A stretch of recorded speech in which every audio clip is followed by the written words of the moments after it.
पुरुषोत्तम मास में आने वाली परम पावन एकादशी को पद्मिनी एकादशी अथवा कमला एकादशी कहा जाता है। यह दुर्लभ एकादशी लगभग 3 वर्ष में एक बार आती है। शास्त्रों में इसका अत्यंत महत्व बताया गया है। पद्म पुराण में इस एकादशी के महात्म्य का विस्तार से वर्णन मिलता है। यह व्रत समस्त पापों का नाश करने वाला, भगवान विष्णु को प्रसन्न करने वाला तथा साधक को मनोवांछित फल देने वाला माना गया है। एक समय धर्मराज युधिष्ठिर ने भगवान श्री कृष्ण से विनम्रता पूर्वक पूछा, हे भगवान, मैं उस उत्तम व्रत को सुनना चाहता हूं जो भगवान विष्णु को अत्यंत प्रिय हो, समस्त पापों का नाश करने वाला हो तथा मनुष्य को इच्छित फल प्रदान करता हो। कृपा करके मुझे पुरुषोत्तम मास में आने वाली एकादशी की कथा सुनाइए। उस एकादशी का क्या फल है? उसमें किस देवता का पूजन करना चाहिए? कौन सा दान देना चाहिए? किस प्रकार स्नान करना चाहिए? कौन सा मंत्र जपना चाहिए? भगवान विष्णु की पूजा कैसे करनी चाहिए? तथा पुरुषोत्तम मास में किस प्रकार का आहार शुभ फलदायी होता है? धर्मराज की जिज्ञासा सुनकर भगवान श्री कृष्ण बोले, हे पार्थ, पुरुषोत्तम मास में आने वाली एकादशी का नाम कमला एकादशी है। यह सभी एकादशियों में श्रेष्ठ मानी गई है। इसके प्रभाव से माता लक्ष्मी साधक पर प्रसन्न होकर उसे धन, ऐश्वर्य और आध्यात्मिक उन्नति प्रदान करती हैं। इस दिन प्रातःकाल ब्रह्म मुहूर्त में उठकर भगवान पुरुषोत्तम का स्मरण करना चाहिए और पवित्र स्नान करना चाहिए। स्नान के पश्चात व्रत का संकल्प लेकर भगवान विष्णु का ध्यान करना चाहिए। इस दिन भगवान विष्णु के मंत्र जप का विशेष महत्व है।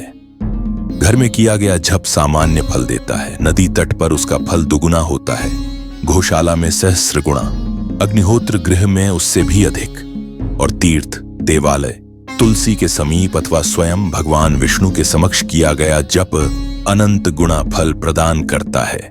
फिर भगवान श्री कृष्ण ने एक प्राचीन कथा सुनाई। अवंतीपुरी के ब्राह्मण की कथा। प्राचीन काल में अवंतीपुरी नामक नगर में शिव शर्मा नाम के एक विद्वान और धर्मात्मा ब्राह्मण रहते थे। उनके 5 पुत्र थे।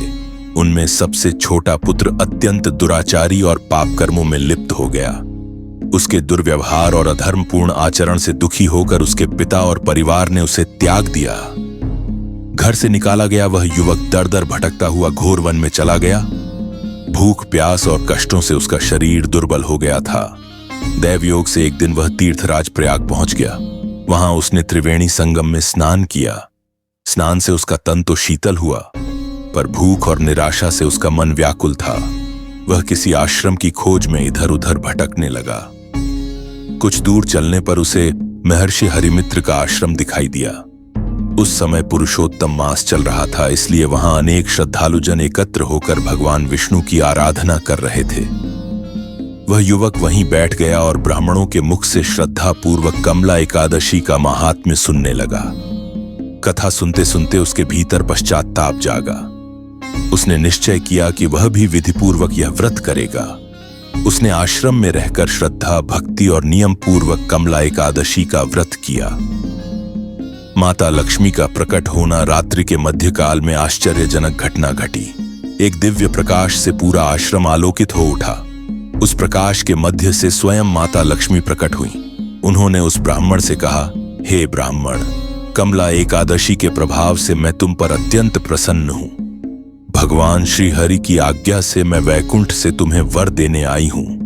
माता लक्ष्मी के वचन सुनकर वह ब्राह्मण अत्यंत विनम्र होकर बोला, हे माता, यदि आप मुझ पर प्रसन्न हैं तो कृपा करके मुझे उस व्रत का महात्म्य बताइए जिसकी कथा सुनने और करने में साधु संत सदा संलग्न रहते हैं। माता लक्ष्मी बोली, हे ब्राह्मण, एकादशी व्रत का महात्म्य समस्त व्रतों में सर्वोपरि है।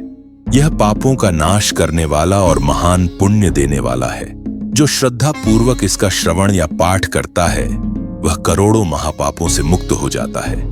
जैसे महीनों में पुरुषोत्तम मास श्रेष्ठ है, पक्षियों में गरुड़ श्रेष्ठ है, नदियों में गंगा श्रेष्ठ है, उसी प्रकार तिथियों में एकादशी सर्वोत्तम है।